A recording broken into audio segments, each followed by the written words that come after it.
Hi കൂട്ടുകാരെ, ഇന്നത്തെ എപ്പിസോഡിൽ ശാലിനിയുടെയും ശിവന്റെയും ജീവിതത്തിൽ പ്രശ്നങ്ങൾ സൃഷ്ടിക്കുക എന്നുള്ള ഒരു ലക്ഷ്യം ഡെയ്സിയും സുസ്മയും നടപ്പിലാക്കാൻ ശ്രമിക്കുമ്പോൾ അതിനെയൊക്കെ തരണം ചെയ്തുകൊണ്ട് അവർ മുന്നോട്ട് നീങ്ങണം. അങ്ങനെ ശിവൻ വീണ്ടും സത്യാമ്മയുടെ വീട്ടിലെത്തി രാവിലെ ജോലികൾ ചെയ്തുകൊണ്ടിരിക്കുന്നതിനിടയിൽ പിള്ളച്ചേട്ടൻ കണക്കൊക്കെ നോക്കിക്കൊണ്ടിരിക്കുമ്പോൾ ഇരുവർക്കുമുള്ള ചായയുമായി പൊന്നി അവിടേക്ക് എത്തണം. രണ്ടുപേർക്കും ചായ കൊടുത്തിട്ട് പൊന്നി അവിടെ പിള്ളച്ചേട്ടൻ എന്താണ് നോക്കിയിരിക്കുന്നതെന്ന് അറിയാൻ അങ്ങനെ ഇരിക്കുമ്പോഴാണ് ശിവൻ ചോദിച്ചത്, പൊന്നി, അച്ഛൻ എഴുന്നേറ്റില്ലേ ഇത്ര നേരമായിട്ടും?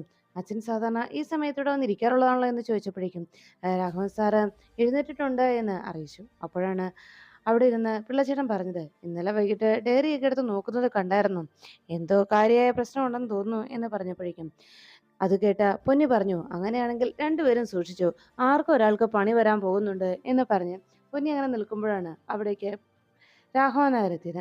രാഘവൻ നായർ വരുന്നുണ്ടെന്ന് പൊന്നി ഇരുവരോടും പറഞ്ഞപ്പോഴേക്കും അരികിലേക്ക് എത്തി രാഘവൻ നായർ ചോദിച്ചു, എന്താ എന്താ നിങ്ങൾ സംസാരിച്ചിരിക്കുന്നത്? പിള്ളയെ എപ്പോഴേക്കും പറഞ്ഞു, രാഘവൻ സാറിന് ഓർമ്മക്കുറവുണ്ട് എന്ന് പറയുന്നത് വെറുതെയാണ്.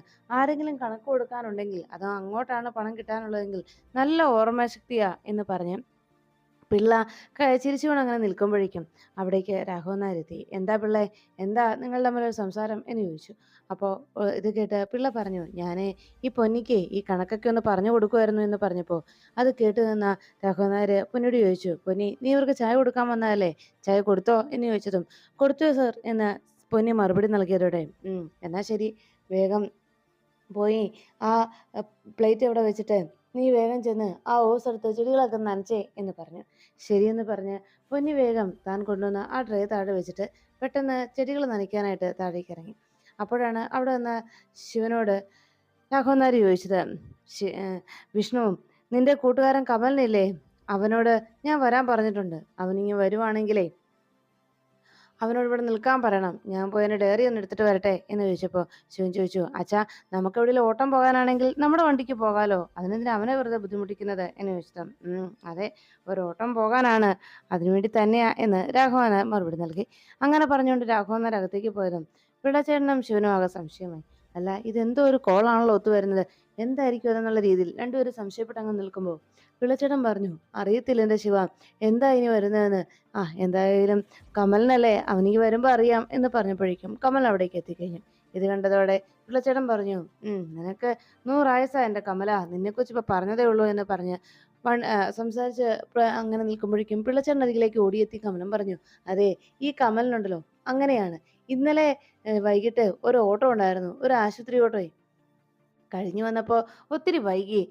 സേവനമാണ്, എന്നാലും അങ്ങനെ ഒരു ഓട്ടം കഴിഞ്ഞിട്ട് വന്നപ്പോൾ നേരം വൈകിപ്പോയി. രാവിലെ പിള്ള സാറ് ഇവിടെ നിന്ന് രാഘവൻ സാർ വിളിച്ചിട്ട് പറഞ്ഞു, രാവിലെ ഇങ്ങ് വരണം, വലിയൊരു ഓട്ടം ഉണ്ടെന്ന്, അതുകൊണ്ട് ഇങ്ങ് പോന്നതാ. അല്ല, എങ്ങോട്ടാ ആശാനെ ഓട്ടം? ദൂരേക്ക് എവിടെയെങ്കിലും ആണോ എന്നൊക്കെ കമലിന് അന്വേഷിച്ചു. എന്തായാലും നിനക്കൊരു ഓട്ടം ഉണ്ടെന്നുള്ള കാര്യം ഇപ്പൊ കിട്ടിയല്ലോ എന്ന് പറഞ്ഞപ്പോൾ കമലൻ പറഞ്ഞു, അതെ, എല്ലാവർക്കും ഈ ഓട്ടോസിനോട് വല്ലാത്ത താല്പര്യമാണ്. ഇപ്പോൾ സ്ഥിരമായിട്ട് ബ്ലഡ് ടെസ്റ്റ് ചെയ്യാൻ പോകുന്ന അമ്മച്ചിമാരും അപ്പച്ചന്മാരും ഒക്കെ ഉണ്ട് എൻ്റെ ഈ ഓട്ടോശ്രീക്ക്. രാവിലെ അവർ എണ്ണീറ്റ് കഴിയുമ്പോൾ അവർക്ക് ചെക്ക് ചെയ്യാനായി പോകണമെന്ന് ഓർക്കുമ്പോൾ അവരുടെ മനസ്സിലേക്ക് ഓടിയെത്തുന്ന ഈ ഓട്ടോശ്രീയാ. അതുമാത്രമല്ല, കോളേജ് കുട്ടികൾക്കിടയിലും ഏറ്റവും താല്പര്യമുള്ള ഓട്ടോ ഏതാന്ന് ചോദിച്ചാൽ അതും അവർ പറയുന്നത് ഈ ഓട്ടോശ്രീ തന്നെയാ. കാരണം എന്താണെന്നറിയാവോ?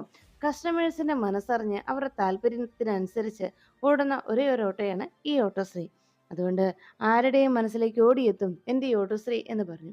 അതെ, അങ്ങനെ ആക്കിയെടുത്തു ഞാൻ എന്ന് പറഞ്ഞപ്പോൾ കമൽ അങ്ങനെ പറഞ്ഞുകൊണ്ട് നിൽക്കുമ്പോൾ ശിവൻ പറഞ്ഞു, മൊത്തത്തിൽ പറഞ്ഞ ഓട്ടം എന്ന് ചിന്തിക്കുമ്പോൾ തന്നെ ഓട്ടോശ്രീ മനസ്സിലേക്ക് തെളിയുക അല്ലേ എന്ന് ചോദിച്ചപ്പോൾ കമലൻ പറഞ്ഞു, അതെ ആശാനെ, അതുപോലെ ആക്കി ഈ കമലൻ എന്ന് പറഞ്ഞ് അങ്ങനെ ചിരിച്ച് സന്തോഷിച്ച് നിൽക്കുമ്പോഴാണ് അവിടേക്ക് രാഘവൻ നായർ തന്റെ ഡയറിയുമായിട്ട് എത്തിയത്. കമല, നീ എത്തിയോ എന്ന് ചോദിച്ചു. ആ, വന്നല്ലോ സാറേ, എങ്ങോട്ടാ സാറേ നമുക്ക് പോകേണ്ടത്, എങ്ങോട്ടാ ഓട്ടം എന്ന് ചോദിച്ചതും വലിയൊരു ഓട്ടം തന്നെയാ. അതെ, നീ താക്കോല് കൊണ്ടുവന്നിട്ടുണ്ടല്ലോ, വണ്ടിയുടെ താക്കോൽ എന്തിയേ എന്ന് ചോദിച്ചതും അതിവിടെ ഉണ്ടല്ലോ, വണ്ടിയിൽ തന്നെ കിടപ്പുണ്ട്, എന്നാ അതിങ്ങ് എടുത്തോണ്ട് പോവാ എന്ന് പറഞ്ഞു. ശരി എന്ന് പറഞ്ഞ് വേഗം പോയ കമൽ ആ താക്കോൽ ഊരി എടുത്തോണ്ട് വന്നു. അല്ല, ഇത് പൂജിക്കാനാണോ സാറേ എന്ന് ചോദിച്ച് അത് കമലൻ രാഘവൻ നായരുടെ കയ്യിലേക്ക് ഏൽപ്പിച്ചു. രാഘവൻ നായർ അത് മേടിക്കുമ്പോഴേക്കും ശിവൻ എന്തൊക്കെയോ പ്രശ്നങ്ങൾ വന്നു. ഉടനെ രാഘവൻ നായർ ആ താക്കോല് വാങ്ങിച്ചിട്ട് കമലിനോട് ചോദിച്ചു, അല്ലടാ, ബുക്കും പേപ്പറും ഒക്കെ വണ്ടിക്കകത്തുണ്ടല്ലോ അല്ലേ എന്ന് ചോദിച്ചതും അതൊക്കെ ഭദ്രമായിട്ട് അതിനകത്ത് തന്നെ ഉണ്ട് സാറേ. അല്ല, എന്താ, എങ്ങോട്ടാ പോകേണ്ടത് എന്ന് ചോദിച്ചതും ഒക്കെ പറയാം. നീയേ താക്കോലിങ്ങ് തന്നല്ലോ. ഇനി വേഗം നീ സ്ഥലം വിട്ടോ എന്ന് പറഞ്ഞപ്പോൾ, "ഏ അതെന്താ അങ്ങനെ?" എന്ന് കമലൻ സംശയപ്പെട്ട് നോക്കി. ശിവനും ആകെ ടെൻഷനോടെ എന്താ ഇങ്ങനെ പറയുന്നതെന്ന് സംശയപ്പെട്ട് നോക്കുമ്പോഴേക്കും ഉടനെ രാഘവൻ നായർ പറഞ്ഞു, "എടാ, നിന്നെ ഈ വണ്ടി ഏൽപ്പിക്കുമ്പോൾ വിഷ്ണു എന്താണ് നിന്നോട് പറഞ്ഞിരുന്നത്? ഡെയിലി 300 രൂപ വീതം എനിക്ക് വാടകയായിട്ട് തരണമെന്ന്. അല്ലേ? അങ്ങനെ നീ എത്ര ദിവസം ഇപ്പൊ തന്നിട്ടുണ്ടെടാ?" എന്ന് കമലിനോട് ചോദിച്ചു. കമലിനാകെ വിഷമത്തോടെ അങ്ങനെ നോക്കി നിൽക്കുമ്പോഴേക്കും രാഘവൻ നായർ പറഞ്ഞു, "പിള്ളേ, ദാ ഇത് നോക്കിക്കേ. എന്നിട്ട് ഇവൻ എത്ര ദിവസമാണ് അത് തന്നിരിക്കുന്നതെന്ന് ഒന്ന് കണക്ക് നോക്കിക്കേ" എന്ന് പറഞ്ഞു. ഉടനെ കമലിന് അതെടുത്ത് നോക്കിയപ്പോഴേക്കും അതിൽ കമലൻ തന്നിരിക്കുന്ന കണക്ക് 2 ആഴ്ചത്തെ കിട്ടാനുണ്ട് എന്ന് പിള്ള അറിയിച്ചു. "എത്രയാന്ന് കൃത്യമായിട്ട് പറയടോ." "ഒരു 4200 സാറേ" എന്ന് പിള്ള ഉറക്കെ പറഞ്ഞതും അത് കേട്ടതോടെ കമലാകെ ടെൻഷനല്ലേ. ഉടനെ കമലിനോട് രാഘവൻ നായർ ചോദിച്ചു, "എടാ, നിനക്ക് ഈ വണ്ടി തന്നതേ എന്തിനാണെന്നറിയാവോ?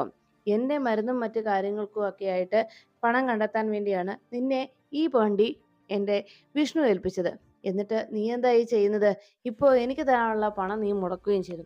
അതുകൊണ്ട് വാടക തരാതെ ഇനി നീ ഈ വണ്ടി ഓടിക്കണ്ട. കൃത്യമായി വാടക തരുന്ന ഏതെങ്കിലും ഒരുത്തനെ ഞാനത് ഏൽപ്പിച്ചോളാം. കാരണം എനിക്ക് എൻ്റെ അല്ലറ ചില ചെലവുകൾ കഴിഞ്ഞുകൂടാൻ വേണ്ടിയുള്ളതാണ് ഇത്. അത് കൃത്യമായി കിട്ടുന്നില്ലെങ്കിൽ പിന്നെ നിനക്ക് ഇത് തന്നിട്ട് എന്താടാ എനിക്ക് കാര്യം?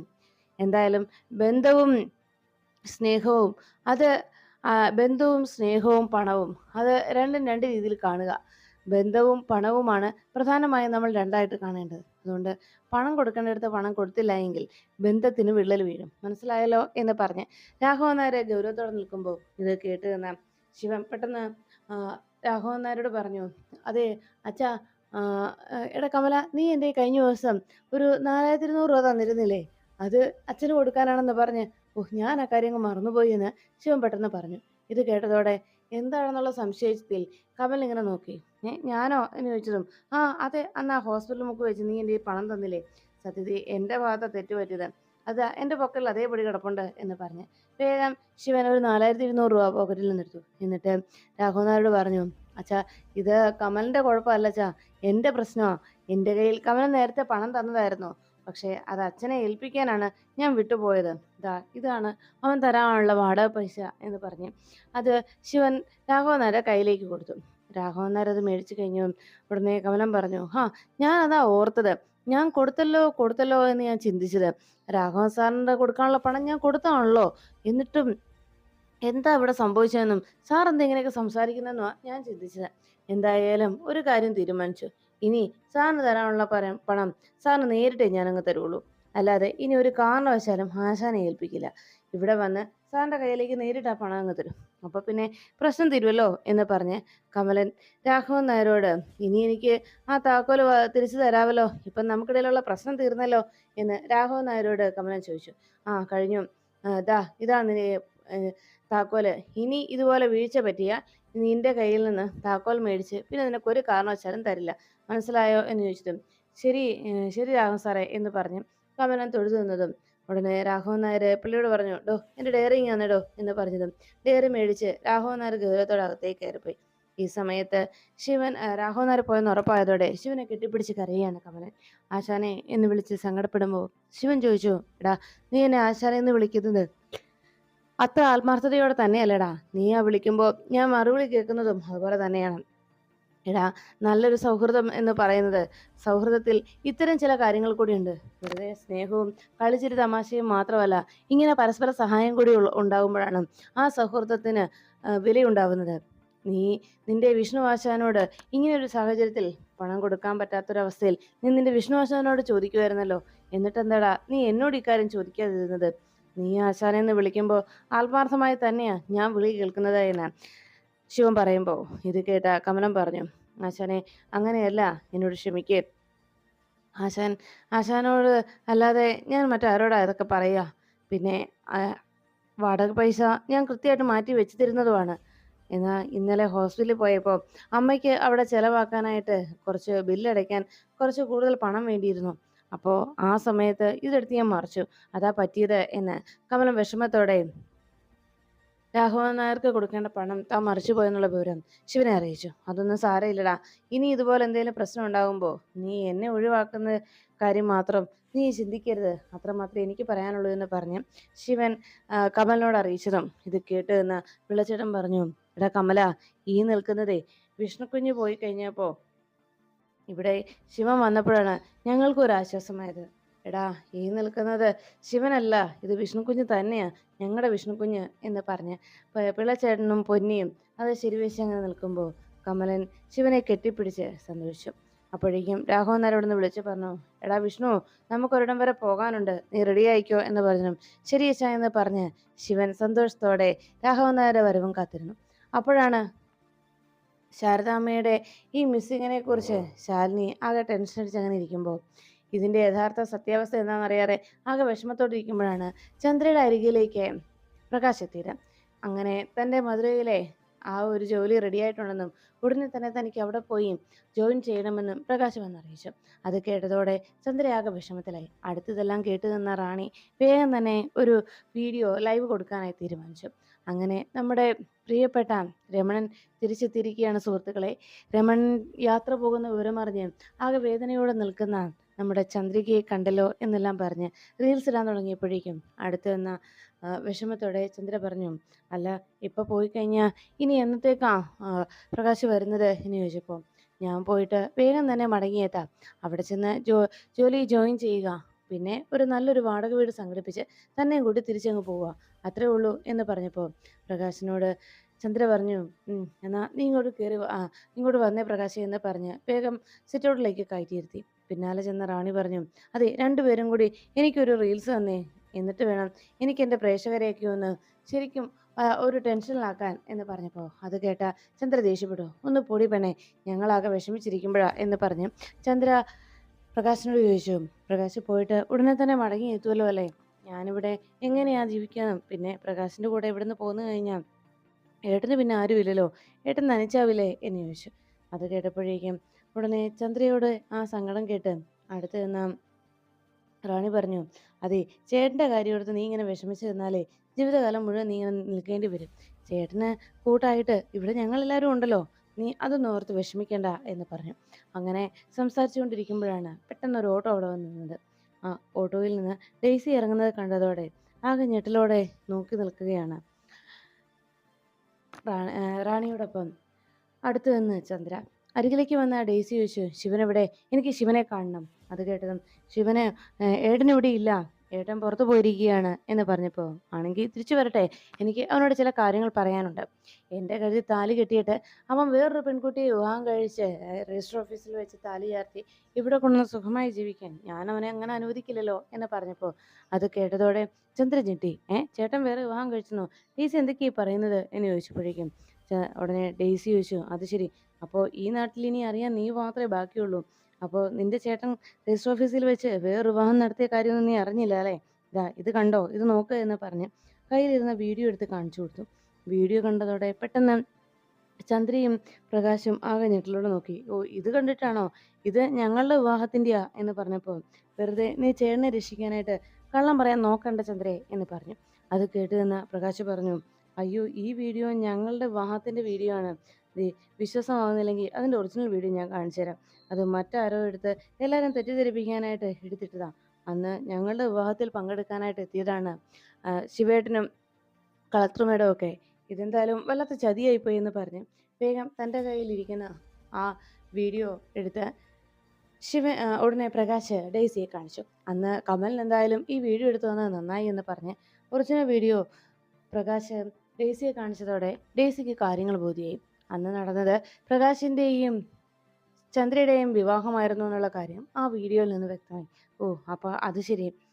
അപ്പം എന്തായാലും കുഴപ്പമില്ല. ഇനി ഇങ്ങനെ ഒരു അവസരം അല്ലെങ്കിൽ ഇങ്ങനെ ഒരു കാര്യം ഇവിടെ സംഭവിക്കാതിരിക്കാൻ വേണ്ടി ഇനി ഞാൻ ഇവിടെ താമസിക്കാൻ തന്നെ തീരുമാനിച്ചു, ശിവന്റെ ഭാര്യയായിട്ട്" എന്ന് പറഞ്ഞ് ഡെയ്സി തൻ്റെ തീരുമാനത്തിൽ ഉറച്ച് അങ്ങനെ നിന്നു. അപ്പോഴാണ് ശാലിനിയുടെ അരികിലേക്ക് ജോൺ എബ്രഹാം എത്തിയത്. "മേഡം വിളിച്ചിരുന്നു എന്ന് പറഞ്ഞു." "എന്താ മേഡം?" എന്ന് ചോദിച്ചു അകത്തേക്ക് വന്ന ജോണിനോട് ശാലിനി ചോദിച്ചു. "അല്ല, ജോണിന് തിരക്കുണ്ടോ?" എന്ന് ചോദിച്ചിട്ടും, "അല്ല മേഡം, പറഞ്ഞോളൂ" എന്നറിയിച്ചു. എന്നവിടെ ഇരിക്കുന്ന പറഞ്ഞ് അവിടെ ജോണിനെ ഇരുത്തി. അതിനുശേഷം ശാലിനി ചോദിച്ചു, അല്ല, ജോണ് വലിയ സന്തോഷപ്രിയനാണല്ലേ? തൻ്റെ സ്റ്റാഫുകളോടൊക്കെ വല്ലാത്ത സ്നേഹവും അവരുടെയൊക്കെ കാര്യങ്ങളിൽ വല്ലാത്ത താല്പര്യം കാണിക്കുന്നുണ്ടല്ലോ. അതിലെനിക്ക് വലിയ സന്തോഷമുള്ളൂ. കാരണം കഴിഞ്ഞ ദിവസം എൻ്റെ വിവാഹം കഴിഞ്ഞു. അത് ഇവിടെ ആരെയും എനിക്ക് അറിയിക്കാൻ കഴിഞ്ഞില്ല. പക്ഷേ അത് കൃത്യമായി ഇവിടുത്തെ സ്റ്റാഫുകളെയൊക്കെ ജോൺ അറിയിച്ചിട്ടുണ്ടായിരുന്നല്ലോ. അതിലെനിക്ക് ഒത്തിരി സന്തോഷമുണ്ട് കേട്ടോ. മാത്രമല്ല എല്ലാവർക്കും എന്തെങ്കിലും ഒന്ന് വാങ്ങിച്ചു കൊടുക്കണമെന്നുണ്ടായിരുന്നു. പക്ഷേ ജോൺ അതൊക്കെ മറികടന്ന് എല്ലാവർക്കും കേക്കൊക്കെ കൊടുക്കുകയൊക്കെ ചെയ്തല്ലോ. അതിൽ ഒത്തിരി സന്തോഷമുണ്ട്. അത് കേട്ടതോടെ പെട്ടെന്ന് കാര്യങ്ങൾ മനസ്സിലാക്കിയ എല്ലാം മനസ്സിലായ ജോണ് ആലോചിച്ചു, ദൈവമേ! എനിക്കുള്ള എന്തോ പണി വരുന്നതാണല്ലോ എന്നിങ്ങനെ ചിന്തിച്ച് അങ്ങനെ നിൽക്കുന്ന ജോണിനോട് ശാലിനി ചോദിച്ചു, അല്ല ജോണേ, ജോൺ ഇതൊക്കെ ചെയ്തപ്പോൾ എന്തായാലും എനിക്കൊത്തിരി സന്തോഷം തോന്നി കേട്ടോ. കാരണം എനിക്ക് വേണ്ടി ഇങ്ങനെയൊക്കെ ചെയ്യാൻ ഒരാൾ തയ്യാറായല്ലോ. അതാണ് എന്നെ സംബന്ധിച്ച് വലിയ സന്തോഷം തോന്നാൻ കാരണം. പിന്നെ എനിക്ക് ഒരു കാര്യം കൂടി ജോണിനോട് പറയാനുള്ളതെന്ന് വെച്ചാൽ, ജോൺ ഇങ്ങനെയൊക്കെയുള്ള താല്പര്യങ്ങൾ കാണിക്കുമ്പോൾ അത് നേരത്തെ ഒന്ന് അറിയിച്ചാൽ കൊള്ളാം. കാരണം അതിന് അങ്ങനെയൊരു മുന്നറിയിപ്പ് നൽകുകയാണെങ്കിൽ വേണ്ട രീതിയിലൊക്കെ എല്ലാം കൈകാര്യം ചെയ്യാമല്ലോ. ജൂണിനാകുമ്പോൾ എല്ലാത്തിനും അറിയാമല്ലോ. പിന്നെ ഞങ്ങൾക്കൊന്ന് ഒരു ട്രിപ്പ് പോകണമെന്ന് ആഗ്രഹമുണ്ട്. ഒരു ടൂറ്. അത് എവിടെയാണെന്നും ഏത് പാക്കേജാണ് നല്ലതെന്നും ജോൺ ഒന്ന് സെലക്ട് ചെയ്ത് തരണം. അങ്ങനെയാണെങ്കിൽ അത് ഞങ്ങൾക്ക് കൂടി ഒന്ന് എളുപ്പമാവും എന്ന് പറഞ്ഞപ്പോൾ ഉടനെ ജോൺ പറഞ്ഞു, അത് പിന്നെ മേഡം, എനിക്കൊരു അബദ്ധം പറ്റിയതാണ്. അങ്ങനെ ഒരു വീഡിയോ കണ്ടപ്പോൾ ഞാനത് ആഘോഷിച്ചു എന്ന സത്യം തന്നെയാണ്. എന്നാൽ അതിൻ്റെ സത്യാവസ്ഥ തിരിച്ചറിഞ്ഞപ്പോൾ ഇപ്പോൾ മറ്റൊരു കേക്ക് കട്ട് ചെയ്ത് എല്ലാവരോടും അത് വെളിപ്പെടുത്തണമെന്നാണ് ഞാൻ തീരുമാനിച്ചതെന്ന് പറഞ്ഞപ്പോൾ ഇത് കേട്ട ശാലിനി പറഞ്ഞു, മതി, ഇനി കൂടുതലൊന്നും പറയണമെന്നില്ല എന്ന് ദേഷ്യത്തോടെ ജോണിനോട് ശാലിനി അറിയിച്ചു. എന്തായാലും ഇത്രയൊക്കെ ചെയ്തു കൂട്ടിയല്ലോ ജോണ്, അത് തന്നെ വലിയ സന്തോഷം എന്ന് പറഞ്ഞ് ദേഷ്യത്തോടെ ജോണിനോട് സംസാരിക്കുകയാണ് ശാലിനി. ഇനി ഇക്കാര്യത്തിൽ കൂടുതലൊന്നും തീരുമാനം ഇനി ജോണിന്റെ ഭാഗത്തുനിന്ന് വേണ്ട. എന്തായാലും ഇത്രയൊക്കെ ചെയ്തില്ലേ, ജോണിന്റെ ആ കൂട്ടുകാരനുണ്ടല്ലോ, അയാൾക്ക് കിട്ടിയ സമ്മാനം എന്താന്ന് ജോണിന് കാണണ്ടേ? ഈ വീഡിയോ മാത്രമല്ല, ഇപ്പൊ വേറൊരു വീഡിയോ വൈറലായിക്കൊണ്ടിരിക്കുകയാണ്. അതിപ്പോ 1,00,000 മേലെ വ്യൂസ് ആയി. അത് ജോൺ കണ്ടില്ലേ എന്ന് ചോദിച്ചു. ഇല്ല മേഡം, അതെന്ത് വീഡിയോ എന്ന് ചോദിച്ചതും എന്നാ ഞാൻ കാണിച്ചു തരാം എന്ന് പറഞ്ഞ് വേഗം തൻ്റെ ഫോൺ അങ്ങ് ഓൺ ചെയ്യുകയും അതിൽ ആ അവിടെ ഇങ്ങനെ ഒരു വീഡിയോ ഷൂട്ട് ചെയ്തെടുത്ത ആ യൂട്യൂബറെ എടുത്ത് പഞ്ഞിക്കിടുന്ന ശിവൻ പഞ്ഞിക്കിടുന്ന കാഴ്ചയായിരുന്നു ആ വീഡിയോയിൽ ഉണ്ടായിരുന്നത്. എന്നിട്ട് ആ വീഡിയോയിൽ കൃത്യമായി ആ യൂട്യൂബറെ മൂക്കിടിച്ച് പരത്തുകയും ശിവൻ ഇങ്ങനെയൊരു കള്ളക്കഥ ഇറക്കിയതിൻ്റെ പേരിൽ ആ യൂട്യൂബറെ ശരിക്കും പെരുമാറുന്ന വീഡിയോ കണ്ടതോടെ ആകെ ഭയന്ന് നിൽക്കുകയാണ് ജോൺ. ഉടനെ ഇതിനകത്ത് കുറേ കമൻസും വന്നിട്ടുണ്ട് ജോൺ. അതെന്താണെന്നറിയാവോ? ഇതിൻ്റെ കൂട്ടുപ്രതിയായ ആൾക്കും തക്ക ശിക്ഷ കൊടുക്കണമെന്ന്. അത് കേട്ടതും ജോൺ വല്ലാതെ ഭയന്നു. ആകെ ടെൻഷനങ്ങ് നിൽക്കുമ്പോൾ ശാലിനി പറഞ്ഞു, ഇതുപോലെ ഒരു നികൃഷ്ട ജീവിയെ വേറെ ഞാൻ കണ്ടിട്ടില്ല. മനുഷ്യകുലത്തിന് തന്നെ അപമാനമാണ് തന്നെപ്പോലെ ഒരാളുടെ ജന്മം. സത്യത്തിൽ ഇത്രത്തോളം കാതപ്പതിച്ച മനുഷ്യരുണ്ടോ എന്ന് പോലും എനിക്ക് സംശയമാണ്. പിന്നെ ഈ നാടിനും ഈ ജനങ്ങൾക്ക് പോലും ഇങ്ങനെ ഒരു സ്ഥാനത്ത് ഇതുപോലെ ഒരുത്തൻ ഇരിക്കുന്നതിൻ്റെ കഷ്ടം, അതിൻ്റെ ഒരു അവസ്ഥയും ഈ നാടിന് നേരിടേണ്ടി വന്ന ഈ ദുർഗതിയും ഒക്കെ ഓർക്കുമ്പോൾ എനിക്ക് വല്ലാത്ത വിഷമം തോന്നുന്നുണ്ട് എന്ന് ശാലിനി പറയുമ്പോൾ ഇതെല്ലാം കേട്ട് ആകെ നാണം കെട്ട് നിൽക്കേണ്ടി വന്നതിൻ്റെ കുറ്റബോധത്തിൽ തല കുനിച്ച് നിൽക്കുകയാണ് ജോൺ.